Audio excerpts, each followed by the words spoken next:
Alright, welcome back everybody. This is the video on the difference of velocities between a revolver and a semi-auto pistol.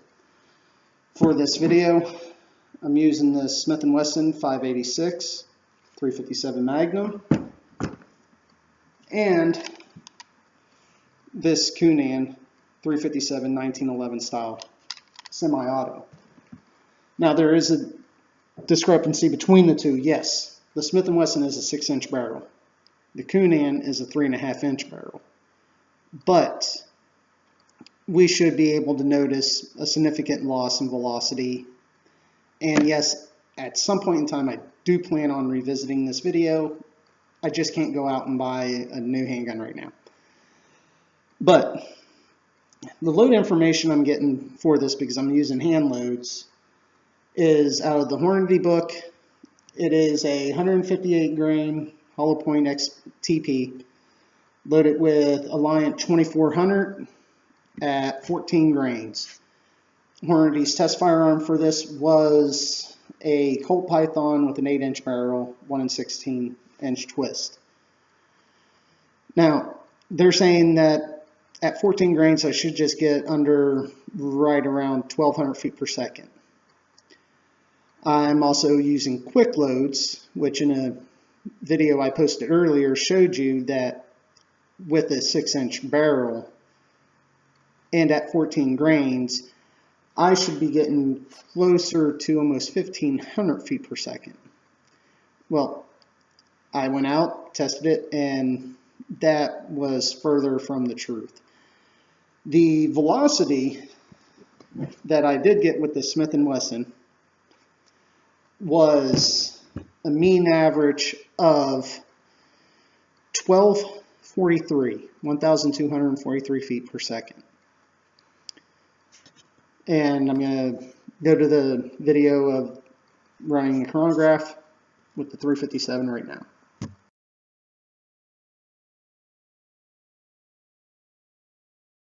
Alright, this is 158 grain, 14 grains of Alliant 2400, and we're going to check to see what the velocity is out of a 6-inch 856. 1221, 1246, 1261, 1233, 1258.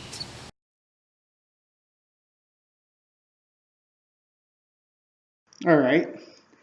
Now, as you can see, like I said, the mean average velocity was 1,243 feet per second. That's with a 6-inch barrel revolver. That was a difference of 57 feet per second. Plus, I had an additional speed, or not 57 feet per second, but I had an additional speed of 43 feet per second. So yes, it was within the margin of error, but there's a discrepancy of the 2 added inches on the Colt Python. Now, I'm going to go ahead again and fire the Cunan 357.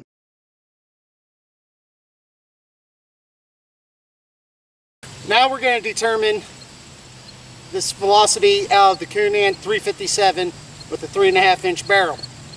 The rounds are the same, 14 grains of Alliant 2400 with 158 grain Hornady XTP hollow point.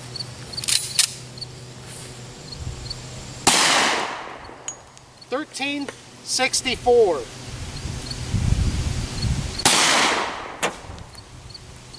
That is a misread. It's saying 264. $13.36. 13.22. 13.30. Let me get one more round.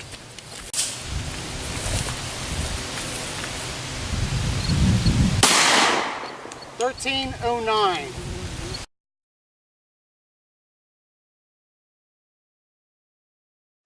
Now, as you can see with the Coonan, I averaged a velocity of 1,310 feet per second. That's a huge difference. The Coonan, like I said, has a 3.5-inch barrel versus a 6-inch barrel. And the velocity out of a 6-inch barreled revolver was only 1,243 feet per second. You know, there's a big difference. Most of that has to do with the cylinder gap on the revolver. So, you are losing something with that cylinder gap. Because if the Coonan had a 6-inch barrel, because there's about a difference of 70 feet per second with the 357 per inch of barrel, if the Coonan had a 6-inch barrel, I would wind up with approximately 1,490 feet per second. That's also in accordance with the quick load program that I use to, help me with my reloads. And that program is accurate within plus or minus 5%.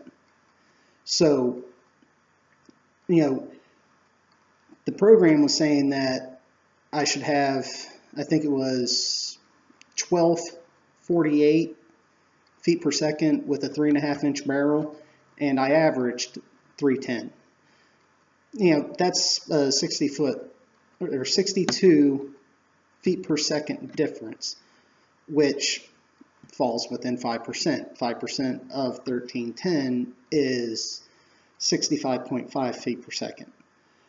With that said, like I said, if the Coonan had a 6-inch barrel, it would be right around 1490, and that would give it right around 770 foot-pounds of energy. As it stands, it has right about 604 foot-pounds of energy. And that's out of a 3.5-inch barrel. That's not bad. The Smith & Wesson, though, at 1243 is yielding 547. Now, with that said, there's almost no real difference. If you shot a deer with either one of them, the deer's not going to know the difference. It's still going to die because of the simple fact of the bullet hitting the deer. And it's hitting with still a significant amount of force. But there is a significant difference. There's 57 foot-pounds of difference, and that is a difference. Now,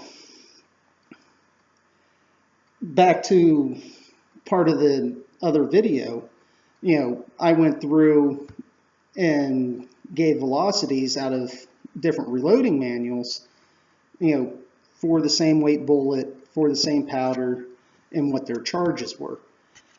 The Spear book is actually the closest to the revolver speed. The only difference is there's a 22 foot per second difference in the stated velocity and a 0.8 grain charge weight from what I used and what the book states.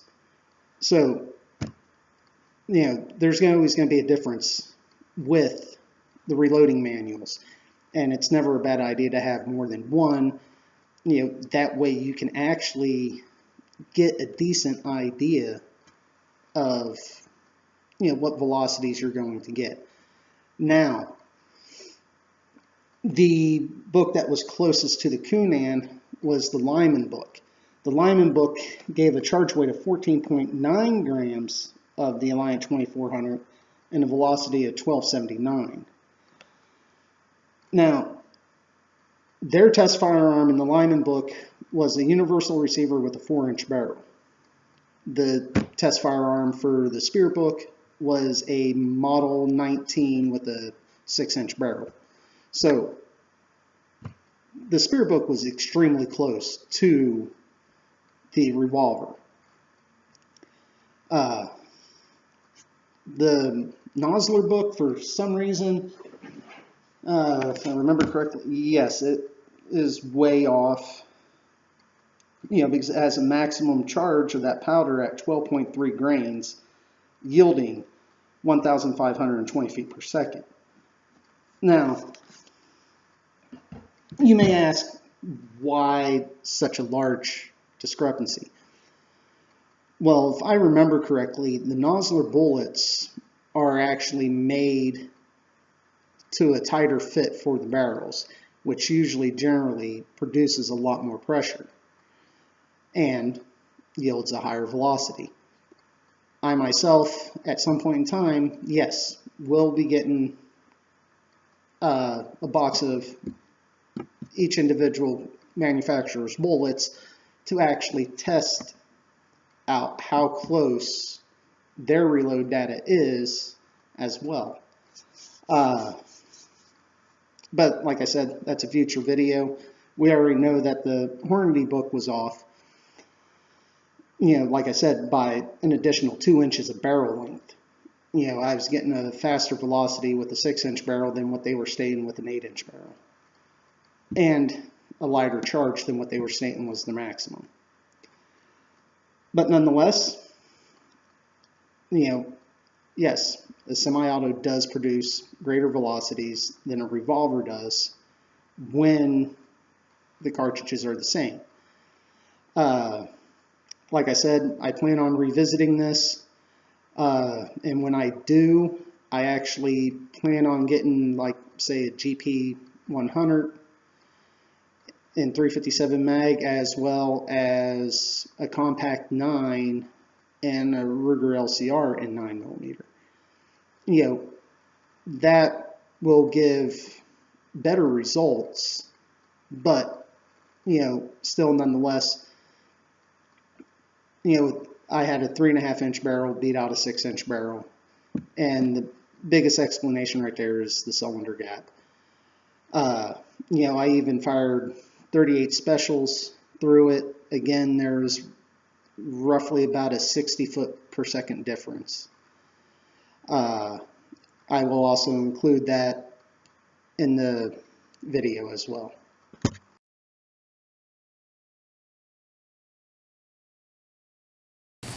Let's get the velocity of those same rounds out of the 6-inch Smith. 745, 768, 797, 745, 779. Now we're going to take the velocity out of the Kunian with the same rounds.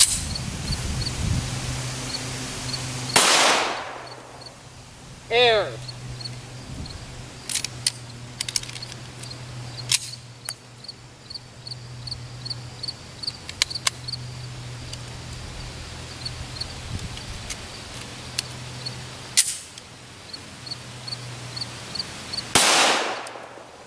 Eight 36.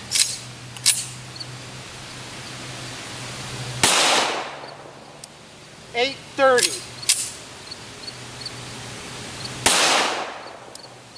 Air again.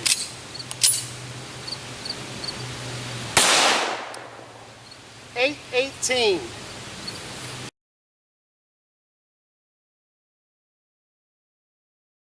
So I'd like to thank you guys for watching the video. If you find it useful, leave some comments. Please subscribe to the Patreon. Yes, I know I'm just getting started, but any help is going to be helpful. And as always, treat every tool as if it was not a toy, and keep your powder dry and shoot straight. Have fun.